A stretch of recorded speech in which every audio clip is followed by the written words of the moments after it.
বীরভূমের বোলপুর পৌরসভার 18 নম্বর ওয়ার্ডের সরকারি বাড়ি বরাদ্দকে ঘিরে উঠেছে একাধিক অনিয়মের অভিযোগ। স্থানীয় বাসিন্দাদের অভিযোগ, তৃণমূল কাউন্সিলর তপস সরকারের ঘনিষ্ঠদেরই বাড়ি পাইয়ে দেওয়া হয়েছে। অভিযোগ উঠেছে, যাদের আগে থেকেই পাকা বা দোতলা বাড়ি রয়েছে তারাও সরকারি আবাসন প্রকল্পের সুবিধা পেয়েছেন, অথচ বহু দরিদ্র পরিবার যাদের এখনো মাথার উপর পাকা ছাদ নেই তারা বঞ্চিত হয়েছেন। স্থানীয়দের দাবি, বহু মানুষের কাছ থেকে বাড়ির জন্য প্রয়োজনীয় নথি জমা নেওয়া হলেও পরে আর কোনো খোঁজ মেলেনি।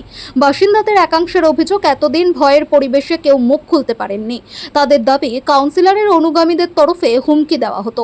এখন রাজনৈতিক পরিস্থিতি বদলানোর পর অনেকে প্রকাশ্যে অভিযোগ জানাতে শুরু করেছেন। এদিকে কাউন্সিলর তাপস সরকারের ঘনিষ্ঠ বলে পরিচিত বোলপুর পৌরসভার কর্মী সীমান্ত ঘোষের নামও উঠে এসেছে বিতর্কে। অভিযোগ, তার ঘনিষ্ঠদেরও বাড়ি পাইয়ে দেওয়া হয়েছে। পাশাপাশি সীমান্ত ঘোষের বাড়ি বেআইনিভাবে নির্মিত বলেও অভিযোগ তুলেছেন এলাকার একাংশ। এবং যদিও সমস্ত অভিযোগ সম্পূর্ণ অস্বীকার করেছেন সীমান্ত ঘোষের স্ত্রী শিটু রানী ঘোষ। এই ঘটনাকে কেন্দ্র করে এলাকায় শুরু হয়েছে জোর রাজনৈতিক চাপানোত্তর। সরকারি প্রকল্পের স্বচ্ছতা নিয়ে উঠছে প্রশ্ন। করতে পারে না, কাউন্সিলর কাছে গেছি, বাড়ি আমাদেরকে করে দেয়নি, দূর দূর করে তাড়িয়ে দিয়েছে। ধর্মা গেল আজকে, বলে বড় মা যে আমাদের মিটিং আছে, আমাদের বাড়ি চাই।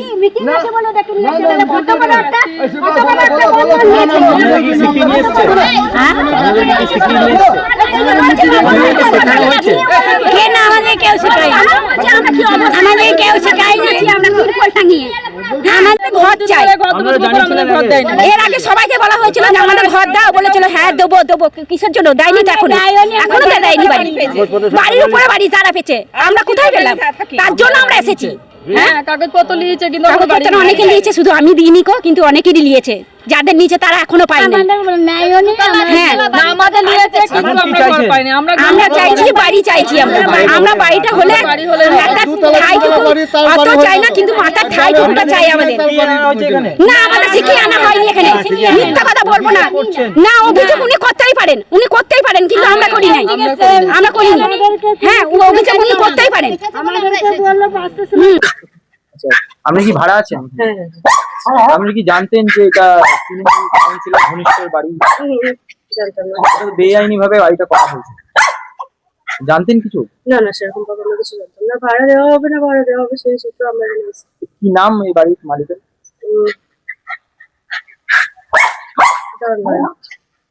হ্যাঁ বলুন, কি নাম? সুমন্ত ঘোষ। সুমন্ত ঘোষের বাড়ি। কতদিন ধরে ভাড়া আছেন? 1.5 বছর হবে। আমরা জানতেন না? না না না, সেরকম ভাবে জানতাম না। ও টিচার ভাড়াটা দেখে দিয়েছিল, আমরা এখানে এসেছিলাম। আমার নাম টিনা বিশ্বাস, আমার বাড়ি দুর্গাপুর। বাড়ি এসেছিল আপনার নামে? হ্যাঁ। আপনি কি পেয়েছেন? পাই নাই। কি অভিযোগ করছেন? এখন আমি চাই বাড়ি না দিলে থাকবো কোথায়?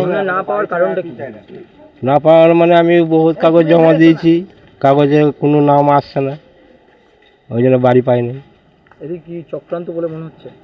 ওই যে কমিশনার, সে তো আমাকে বাড়ি দিলই না। কাউন্সিলর কে? চাঁদ। পুরো নামটা কি? ওর নাম চাঁদ সরকার। কাউন্সিলর এখন কোথায় আছে? নাই বাড়িতে। তারপরে আমাকে আমার স্ত্রীকে মেরেছিল চাঁদ। কি কারণে? আমাদেরকে, আমি ওখানে দোকান করতাম, হ্যাঁ চকের দোকান করতাম। অভিযোগ করছেন যে আপনাকে নাকি শিখিয়ে আনা হয়েছে, এটা কি সত্য? না, আমার কেন শেখাবে? আমি যেটা বাড়ি পাই নাই সেটা তো বলবোই আমি। হ্যাঁ, তারপর যখন আমাকে মারামারি করে, আমাকে মারে, আমার স্ত্রীকে মারে, হ্যাঁ বহুত ঝামেলা। সেই থেকে। হ্যাঁ, আপনার নাম আর পরিচয়? আমার নাম হলো রতন মাল।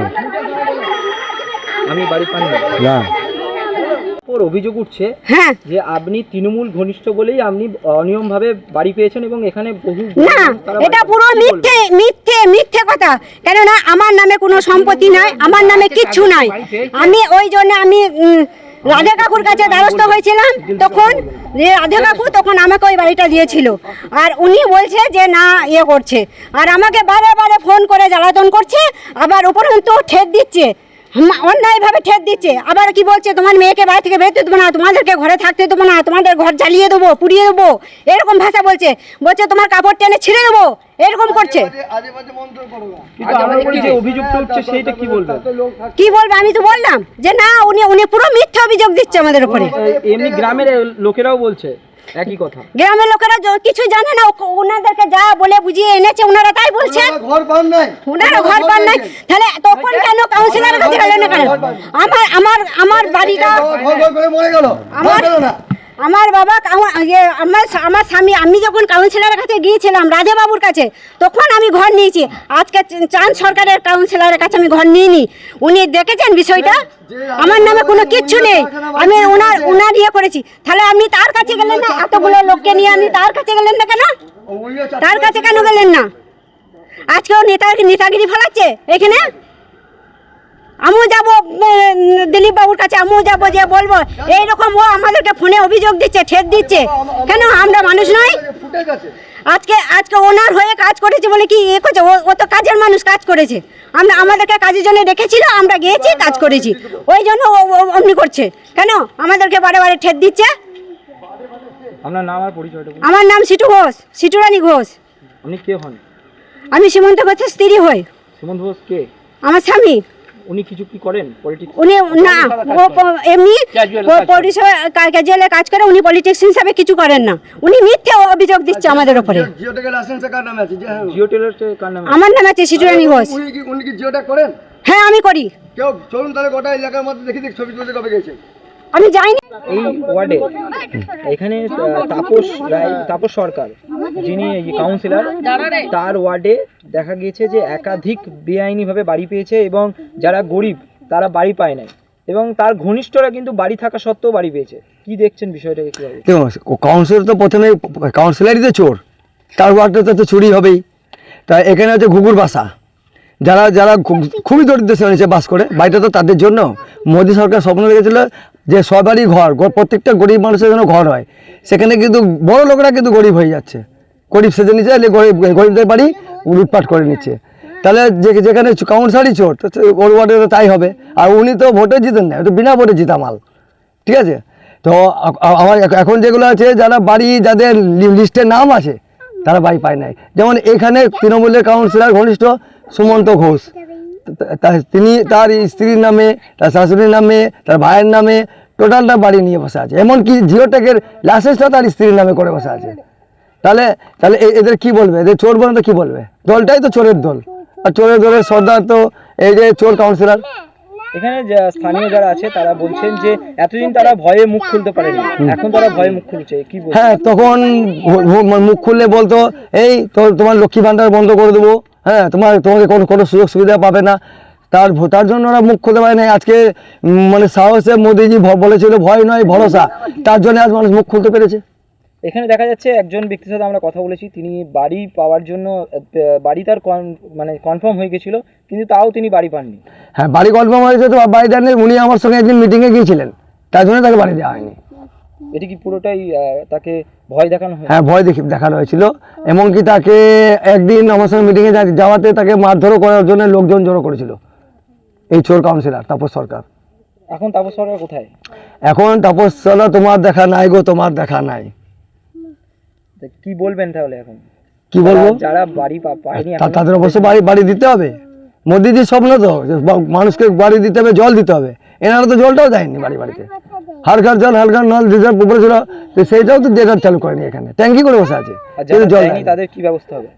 যারা দেয়নি তাদের আইনে যেতে হবে। আর এরা যেভাবে বাড়ি জিওটেকে যারা করেছে তারা বাড়ি পেয়েছে, কিন্তু পায়খানাগুলো দেয়নি, সেই পয়সাগুলো তারা মেরে খেয়েছে।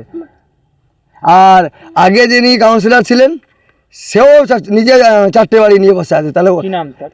রাধেশ্যাম মাস।